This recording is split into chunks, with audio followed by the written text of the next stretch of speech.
So now you've actually got over the fear of actually having a call coming in or making a call with your little bit of script at the beginning, let's go through some of the telephone etiquette.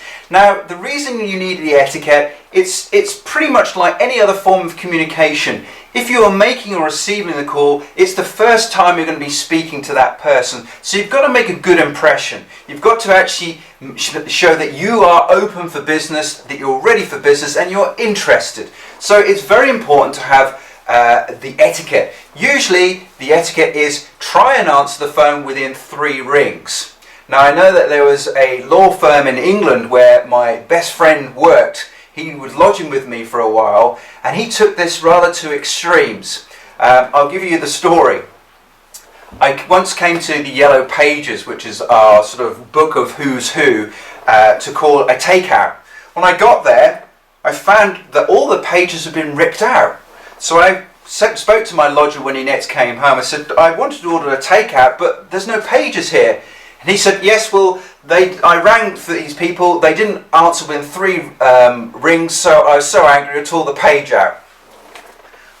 I had to get a new phone book, but you can see the idea of having 3 rings to call. It's a good guide. It also means then that the person ringing you feels that you're giving them attention. Be professional in your greeting. You can, as we said in the letters video, you can be professional and personable at the same time. It's the same type of thing. So be professional in your greeting. We already looked at the little mini script you do when you receive the call. So I'm just going to give you my little mini script, and you can take what you need out of this. So the phone rings. Okay. Good morning. It's Paul Rogers here from Rogers and Rogers. How can I help you? Now you can see already I've then thrown it back. The person knows who they're talking to. I spoke to somebody very recently because I had to chase up something about pay. I rang the number. I wasn't sure because it was an extension and there was no name or anything. And the person just went, yes. I didn't know if I was speaking to the right person, if I'd even rung the right company, and that completely threw me. Now, actually, that's weird because I knew what I was going to say, but them just picking up and saying hello doesn't work. You actually got to introduce yourself. And in business, it's very, very important because it will unsettle your customers if you don't do that. Make sure, though, when you actually do your personal greeting, that it's sincere. Don't make it sound like it's a rehearsed thing, like it's just a cold call. Otherwise, people will spot it a mile off. The thing about telephone calls is 86% of the phone message is your tone. Only 14% is the actual words. So it's actually very much in the dialogue. If you close your eyes or we actually suddenly blacked out this video, you'd have to gauge everything from my tone. So it's very important that you actually, if you are worried about it, work on your tone. One of the reasons for actually having your little opening paragraph to say to somebody is also it allows the person calling you to get used to your voice. They may not know that actually you have a different accent. I'm currently living in Canada, so somebody who rings me will expect a Canadian accent. So when I answer with an English accent, it takes them a little while to work out what I'm actually saying.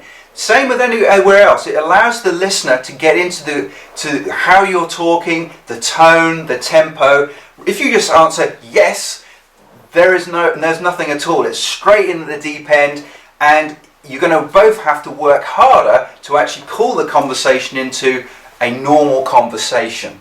If you have caller ID on your phone, it is like a miracle. It's a very common used device, but if the phone rings, you see the number and you can answer and say, hello Michael, the client absolutely loves it. They're always surprised, especially if they're ringing like where I was working in a law firm. They're very surprised that I actually was able, one, they were able to get through to me, so direct lines are super, super important, and secondly, that I actually recognized the number. It made them feel exclusive. It made them feel that actually I was focused on them, which was actually a very, very easy tool to actually promote yourself. As I just said earlier, direct dial is actually a very, very useful tool to have. It means that actually people can contact you. You may have a voicemail message, you may have a secretary as well, but having direct dial, somebody can actually talk to you directly,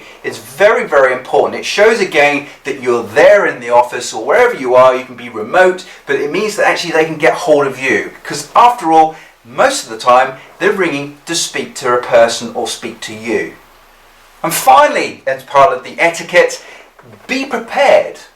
That means that if the phone rings, you answer it, you've said your piece, the caller says what their problem is or their issue is, have a pen and paper to hand. Write down the problem, write down the person's name. Now, me personally, I am dreadful at people's names. The rule, if you tell me 3 times, it only then just starts to stick. But actually, if you write it down and you're able to say the name back to the person in a telephone conversation, again, it feels like you're actually embracing that person. It feels like actually you're pulling them into the conversation and that you are focused on them. When you're on the phone, you need to be able to actually give the person who's calling the sense that they are your sole focus, okay? So that is why you need to actually directly engage with that person on the phone. I've had phone calls where people are eating and people are drinking. Nothing drives me more crazy than somebody eating something in my ear or taking a great swig and then going, "Mm." And I hear it, I'm like, oh, please.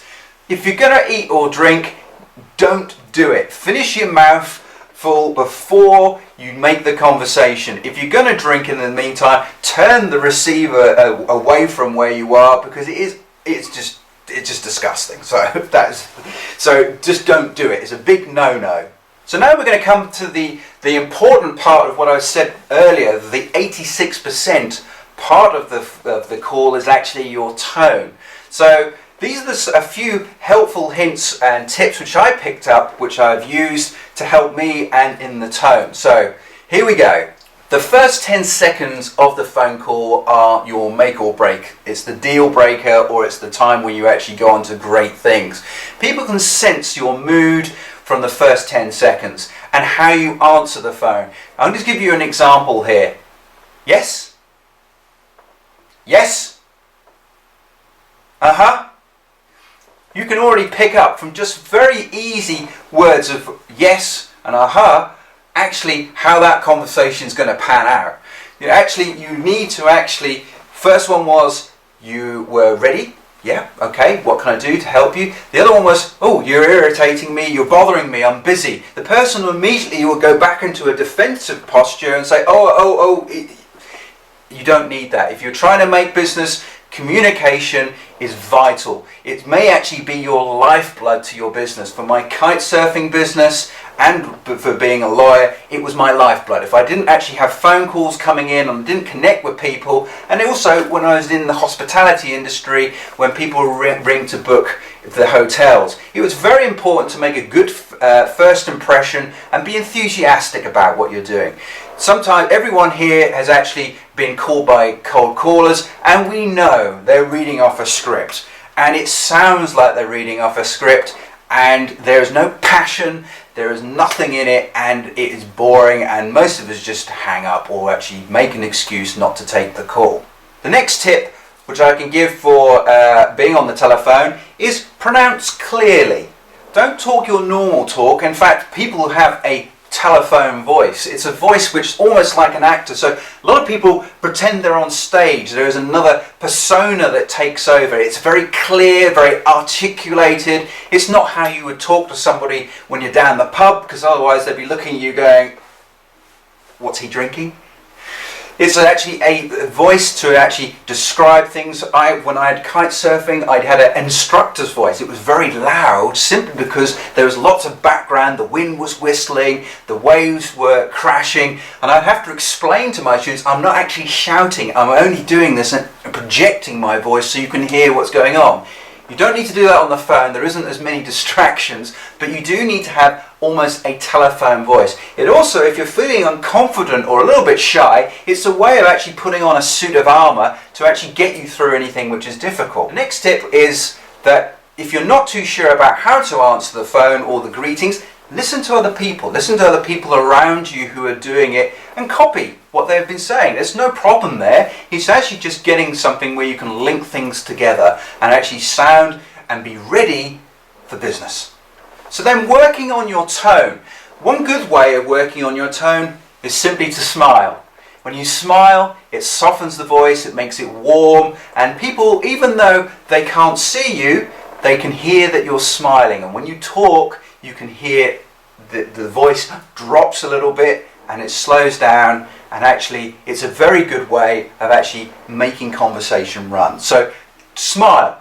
Don't do the pretend smile, because if you pretend smile, you sound like this. That's not a genuine smile. If you genuinely smile, you can hear the voice softens, it gets deeper, and so it's a very good way of working on your tone. And also, smiling is good for you as well. So if you don't do it, you should do it more. You also need to stress certain words. If you're actually trying to make a point, you may need to slow down and stress something and exaggerate your tone to actually make the point. Remember that you're trying to actually convey the whole message without any non-verbal communication, which in the normal face-to-face, the vast majority is actually hand, eye, everything else movement. You haven't got that here. You haven't got any of the perks and the advantages of doing the non-verbal. It's all got to come from the shape and the tone from your mouth.